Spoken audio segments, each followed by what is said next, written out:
සුබ දවසක්. අදත් අමරණ මෙඩ්සර්ව් සුවිශේෂී වෛද්‍ය විද්‍යා channel එකේ.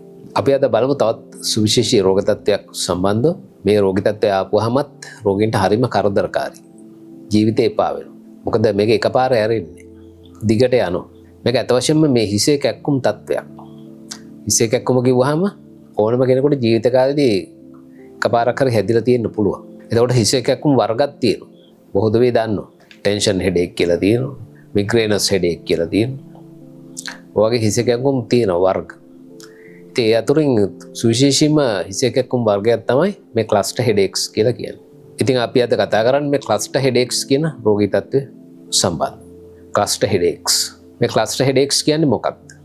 හෙඩේක් කියලා කියන්නේ ඔළුවේ කැක්කුම. මේ ක්ලස්ටර් කියලා කියන්නේ පොකුරක් කියන තේරුම තියෙනවා. පොකුරක්. ඒතකොට හිසේ කැක්කුම් එක දිගට එන හිසේ කැක්කුම් තත්ත්වයන්ට තමයි මේ නම දාලා තියෙන්නේ. ඉතින් මේකට සුවිශේෂී ලක්ෂණ කීපයක් තියෙනවා ඇත්ත වශයෙන්ම. ක්ලස්ටර් හෙඩේක්ස් ආපුවාම මේ ක්ලස්ටර් හෙඩේක්ස් සලකන්නේ ඊටාත්ම තදබල හිසේ කැක්කුම් ඇති වෙන රෝගී තත්ත්ව විදියට. ඊටාත්ම තදබල කැක්කුම්. ඉවසන්න බැරි තරම් කැක්කුමක් කියනවා.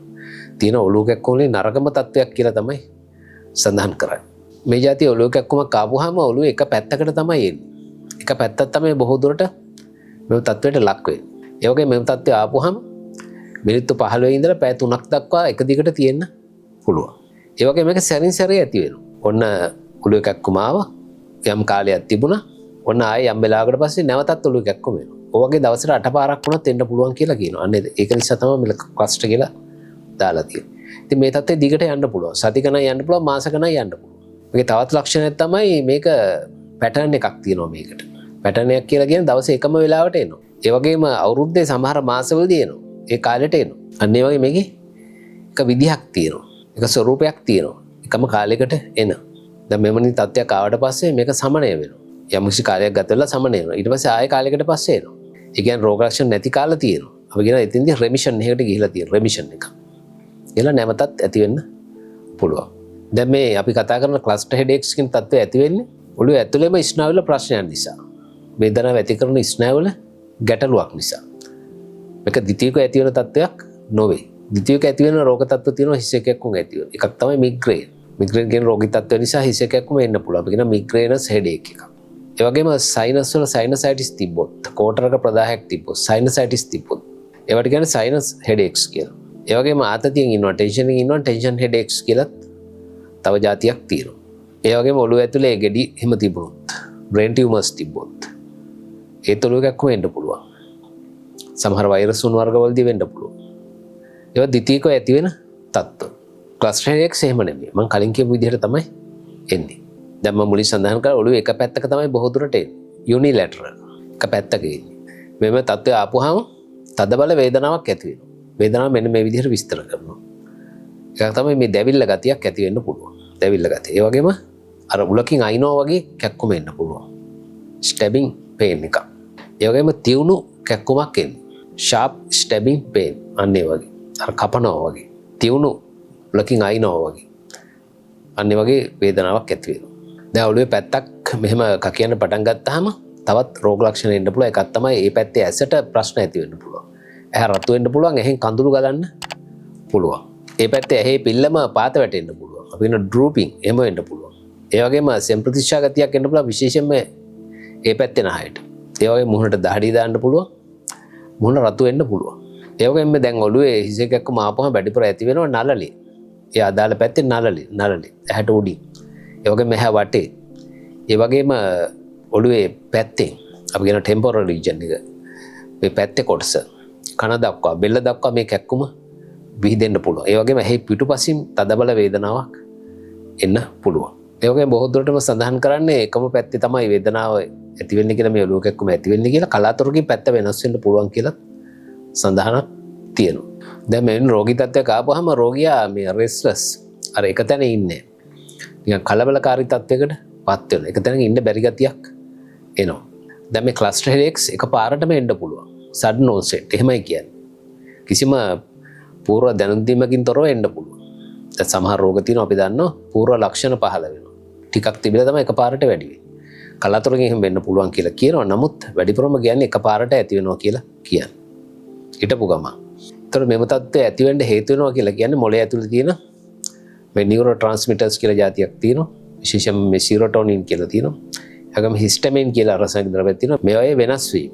ඒ වගේ මොළය ඇතුලේ කොටසක් තියෙනවා හයිපෝතැලමස් කියලා. මේකෙන් අපේ ඇඟේ වැදගත්ම ක්‍රියාවන් පාලනය කිරීමක් සිද්ධ කරනවා. මේ හයිපෝතැලමස් එකේ ක්‍රියාකාරීත්වය අවුලක් නිසා මේක සිද්ධ වෙනවා කියලා හොයාගෙන තියෙනවා. ඒ වගේ මෙම තත්ත්වය ජානමය වශයෙන් උත් එන්න පුළුවන් කියලා කියනවා. ජෙනටිකලි යන්න පුළුවන් කියලා කියනවා. දෙමාපියන් තිබ්බොත් දරුවන්ටත් එන්න ඉඩකඩක් තියෙනවා වැඩිපුර. මෙන්න මේ වගේ හේතු නිසා මෙම තත්ත්වය මතුවෙන්න පුළුවන්. මේ ක්ලස්ටර් හෙඩේක්ස් තියෙන කෙනෙකුට මෙන්න මේ වගේ තත්ත්ව නිසා එකපාරට එන්න පුළුවන්. අපි කියන ට්‍රිගර් ෆැක්ටර්ස් එකක් තමයි ඇල්කොහොල්. ඒ වගේම දුම්කොළ භාවිතය. ඒ වගේම මේ පරිසරයේ තියෙන අධික රස්නය. ඒ වගේම තද එළියකට නිරාවරණය වීම. විශේෂයෙන්ම S2 තද එළියකට නිරාවරණය වුණොත්. ඒ වගේම කෑම වලට දාලා තියෙන රසායනික ද්‍රව්‍ය විශේෂයෙන්ම කල් තියාගන්න. මේ නයිට්‍රයිට්ස්. ඒ වගේම සමහර ఔෂධ. උදාහරණ වශයෙන් සඳහන් කරනවා සිල්ඩෙනෆිල්. මේ ලිංගික උද්දීපනය ලබා ගන්න පාවිච්චි කරන ඖෂධයක්. ඒ වගේම සඳහන් කරන්නේ අවුරුදු 20ත් 40ත් අතරයිට වැඩිපුර එන්න පුළුවන් කියලා. දැන් මේව තත්ත්වය આવොත් මොකද්ද සිද්ධ වෙන්නේ? දැන් මෙවැනි තත්ත්වයක් આવොත් මේක දිගට ඇදෙනවනම් හරිම කරදරකාරී. එදිනදා වැඩක් කරගන්න බැරි වෙනවා. කටයුතු අඩාල වෙනවා. පාසල් කටයුතු, අධ්‍යාපන කටයුතු අඩාල වෙනවා. රැකියාවක් කරනවා නම් ඒ කටයුතු අඩාල වෙනවා. ගෙදර ඉන්න මිනිසුන්ටත් කරදරයක් වෙනවා. ඇයි මේක ඉවරයක් වෙන්නේ? බේත් ගත්තත් අඩු වෙන්නේ. හරිම කරදරයක් කියලා හිතන්න පුළුවන්. ඒ වගේම රෝගියාට වෙන්නේ මොකද්ද? කාලයක් යනකොට ડિප්‍රෙෂන් කියන තත්ත්වය එන්න පුළුවන්. හරි ප්‍රතිකාරයක් නොවැටුනොත් ડિප්‍රෙෂන් කියන තත්ත්වය, විෂාදීය තත්ත්වය ඇති වෙන්න පුළුවන්. එහෙම ගිහිලා මේ සූසයිඩල් තෝට්ස් එන්න පුළුවන්. ජීවිතේ නැති කරගන්න වගේ අදහසුත් එන්න පුළුවන්. දැන් මේ ඔලුව කැක්කුම ආවහම මේක ක්ලස්ටර් හෙඩේක් එකක්ද කියලා අපි කොහොමද බලන්නේ? මේකට සුසුකම් තියෙන වෛද්‍යවරයෙක් බලන්න ඕනේ. විශේෂයෙන්ම නියුරොලොජිස්ට් තමයි මේ රෝගීන් පරීක්ෂා කරන්නේ. හොඳින් පරීක්ෂා කරලා නිගමනයට එන්නේ ක්ලස්ටර් හෙඩේක් එකක්ද තියෙන්නේ. නියුරොලොජිස්ට් කියලා කියන්නේ ස්නායු රෝග සම්බන්ධයෙන් කටයුතු කරන විශේෂඥ වෛද්‍යවරු. නියුරොලොජිස්ට්, නියුරෝසර්ජන්ලා නෙවෙයි නියුරොලොජිස්ට්. ඒතර මෙවැනි වෛද්‍යවරු තමයි රෝගියා පරීක්ෂා කරන්නේ. රෝගියා හොඳින් පරීක්ෂා කරන්න ඕන, රෝග ඉතිහාසය හොඳින් අහන්න ඕනේ. ඔලුව කැක්කුමේ ස්වභාවය හොඳින් අවබෝධ කරගන්න ඕනේ. අන්න එහෙම පරීක්ෂා කරලා තමයි නිගමනයකට එන්නේ. ඉතින් මේක එකපාරම පරීක්ෂණයකින් අල්ලන්න පුළුවන් එකක් නොවේ. මොකද පරීක්ෂණයක් කරලා ක්ලස්ටර් හෙඩේක් කියලා කියන්න බෑ. හැබැයි ඔලුව කැක්කුම එනකොට අපි ඔලුව ඇතුළ බලන්න ඕනේ. ඔලුව ඇතුළේ ප්‍රශ්න ඇති කියලා බලන්න ඕනේ ඉස්සෙල්ලා. අන්න එවැනි දේවල් තියෙනවද කියලා බලාගන්න පරීක්ෂණ සිද්ධ කරනවා. දැන් රෝග ලක්ෂණ වලින් වෛද්‍යවරයාට හැඟෙනවා නම් මේක තියෙන්නේ ක්ලස්ටර් හෙඩේක් එකක් කියලා ඒ වුණාට පරීක්ෂණ කරලා තහවුරු කරගන්නවා වෙනත් දෙයක් නැහැ කියන්නේ. ඔලුව ඇතුළේ. ඉතින් ඒකට තමයි MRI පරීක්ෂණ, CT ස්කෑන් පරීක්ෂණ වගේ දේවල් සිද්ධ කරන්නේ. එතකොට රෝග විනිශ්චයට ආවට පස්සේ යම් ඖෂධ තියෙනවා. සමහර ඒවා සුවිශේෂී ඖෂධ. ඒවා පාවිච්චි කරන්න පුළුවන්. මේ ක්ලස්ටර් හෙඩේක්ස් සලකන්නේ මේ සූසයිඩ් හෙඩේක්ස් කියලා. එච්චරට මේක තද බලයි.